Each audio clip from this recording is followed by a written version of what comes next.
Medical workers of Reddit, what were the most haunting last words you've heard from a patient?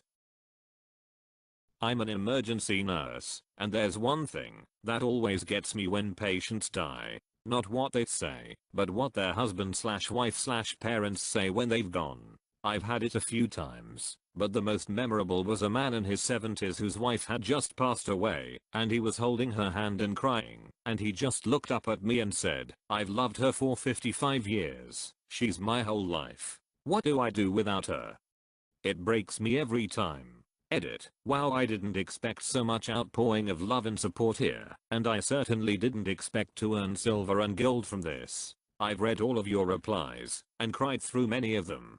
Those of you who are nurses or love nurses, thank you. This job takes a piece of you every time. And for those who have needed nurses, thank you for making those pieces worthwhile. I would love if you would all come and share some of your stories on my blog, nursenocturnal.com. It's super early days for the blog, and I haven't figured out formatting yet, but you're all welcome to come and post some of your experiences and knowledge there. Nurse in hospital caring for 40-ish man with brain tumor, coming in and out of consciousness, not to be resuscitated. His 16-year-old daughter was crying non-stop for 12 hours. His wife, who had been given a few months to prepare herself, was calm and focused on her husband. I had to routinely check his level of consciousness, which involved talking to him in a loud voice response to auditory stimulation, which I did not like to do. So I asked his wife to do the loud voice part, so the voice he would hear would be hers, not mine, and she did so without hesitation. The only response we observed with her vocalization was that this by now profoundly unconscious patient took her hand to his lips and kissed it. He stopped breathing very soon after that. I'm haunted, but not in a bad way. My husband is a PICU nurse, and one morning he came home in a bit of a daze. I asked him what was wrong, and he told me about a little boy who had been in PICU for a few days already and wasn't getting better. Most nights, the little boy would wake up, so one of the nurses would keep him company while he fell asleep again. My husband was doing just that. He read him a book, then just sat there with the boy listening to music, so he would go back to sleep. Before falling asleep, the little boy said, "You were my favorite." The boy passed away in the morning. His little heart gave out and refused to restart. Although all patients are important, some leave more of an impression than others. Until that point, that little boy hadn't stood out to my husband, and he felt terrible about it because, clearly, he had made a big impression on that little boy. That was the only patient's funeral he has ever attended. Edit. Thank you so much everyone for your amazing replies. I have passed along your love and gratitude to my husband. Actually read him some comments and he blushed and got all bashful. Thank you to those who gave this comment silver, golds and platinum. Since my husband did not receive this prizes, I went and bought him a PSN card so he can spend on his games and made him his favorite for dinner. Sweet guy in his 20s with endocarditis, heart valve infection caused by fourth drug abuse. I was prepping him for his third open heart surgery when he sat up, looked me in the eye, and said, "I'm going to die, aren't I?" He did not survive the surgery. When I was a senior resident, a young man late 20s was admitted for pneumonia. He got worse quickly, and I was called to his room to help. While on call that night, he was having trouble breathing and needed intubated. I explained all this to him, and that I would sedate him and then get him intubated, so we could help him breathe. He agreed and we got everything ready. The last thing he said to me was, "Doc, please don't let me die." I told him I would do my very best. I got him intubated and transferred to the ICU. A few weeks later I was on call covering the ICU, and he was barely hanging on. I knew he would not make it through the night. He went into VFib several times, and I was able to bring him back, but only briefly. He was just too sick, and he died shortly after that. It was horrible talking to his mother and girlfriend, and comforting them knowing the last words he ever spoke were to me saying, "Please don't let me die." Nursing home. Most elderly people are at ease as they get nearer and nearer to death. But this old lady, as she deteriorated over her last week or so, would scream, "I don't want to die. I don't want to die. I don't want to die. I don't want to die." Really heartbreaking to see. with wide eyes. Don't listen to my family. They want to keep me around forever, but I just want to die. They won't let me. Edit. She wanted to get off dialysis, which was a death sentence for her. I was visiting my grandpa and had to leave town and go back to medical school, and I told him I loved him and would see him later. He told me he loved me too, but no, I won't. He was right. He died a week later of pneumonia. Not the very last words, but I had a patient in her early 20s who was severely thrombocytopenic and bleeding profusely for days ask me if she was going to make it. I had to look her in the eyes and tell her there is a good chance she wouldn't. I thought she would bust into tears, but no, she just kind of sat back and accepted it. I think she already knew. She died shortly after I got off shift.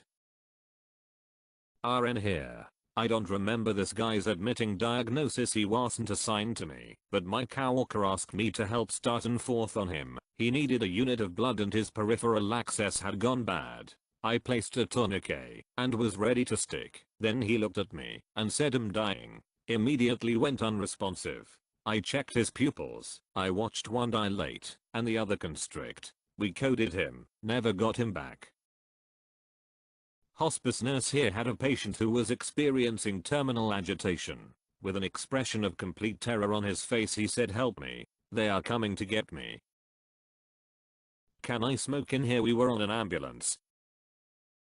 I'm an intern at a home for patients with Alzheimer and have only been there for a few weeks. The first patient to pass during my internship said, "Who am I?" For some reason it saddens me deeply and I can't seem to let it go.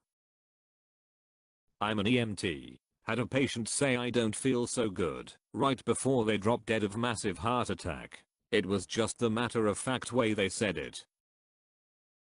Not a medic. My friend's brother committed suicide. He hung himself in his closet while she watched TV in the living room. The last thing he said before going upstairs was, "I'm going to rest." That weirded her out because he never spoke like that. Not haunting, but it went. So this is what retirement is. Like he got hit by a car within a few days of retirement, and it has to be the funniest last words. Normally they are sad last words. Edit. Thanks for the silver and wow, didn't expect this to blow up like this. It's not words that haunt me. It's the last few agonal breaths, gasping and gurgling, before they are gone. I still remember the first patient I lost as we stood by as per patient/family request. Haunting. My pop died of lung cancer. The last lucid thing he did was wake up just long enough to sing "Show Me the Way to Go Home." I'm tired and I want to go to bed. I had a little drink about an hour ago and it went right to my head. It was really pretty amazing and freaky at the same time. Fuck cancer. Had a patient on the cardiac ICU during my second month of intern year who had newly diagnosed heart failure that we couldn't figure out what caused it. He was a healthy guy, in his 60s. Did yoga every day, walked a few miles 5 days a week.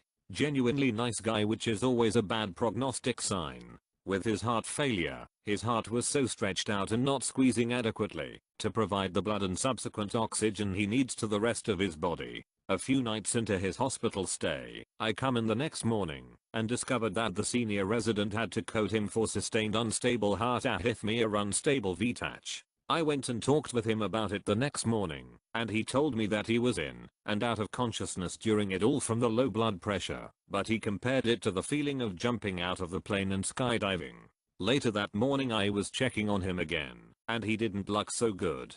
He goes into the arrhythmia again, drops his blood pressure, and is in and out of consciousness. As I'm charging the defibrillator to shock him again, he comes back around to and briefly and asks me if I'm taking him skydiving again, and lets out a nervous laugh before losing consciousness.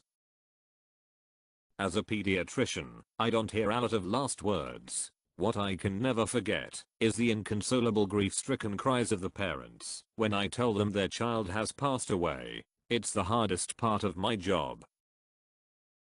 I was with my father as he lay dying in the hospital. It was a long and emotionally exhausting process, so we kids took turns sitting with him and holding his hand for when he would wake up. He was in and out of lucidity, but just before he went he opened his eyes, gripped my hand hard, looked me in the eye and said, "I don't like that guy in the black suit sitting over in the corner." My blood ran cold, and I quickly looked over my shit, and there was an empty chair there. I don't know if he was remembering some incident from his past, hallucinating, or if he saw someone more sinister. I didn't mention it to my siblings for years, and even since then they don't like to talk about it.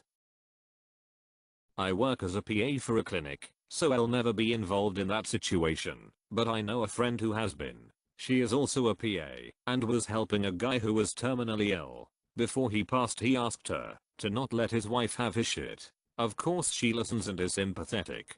A day or so after he passed, his ex-wife apparently shows up to the hospital with several kids saying she is in this guy's will. Long story short, she was trying to take his shit.